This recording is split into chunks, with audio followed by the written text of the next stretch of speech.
Hi నాన్న. Hello నాన్న. వనక్కం నాన్న.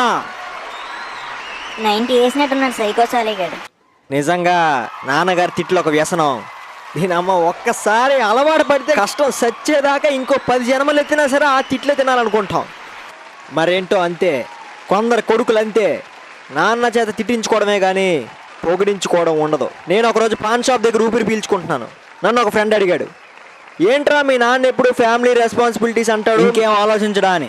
నేను చెప్పా, మనలాగా పాన్ షాపుల్లో తిరిగి బ్యాక్లాగ్లుంచి బోకుల్లా తిరిగి ఫ్యాన్ వార్లు చేసి పబ్జీలు ఆడుకుంటే ఆయన నడవదు కదా. ఆయన చేసేది ఒకటే, బ్లడ్ జాబు.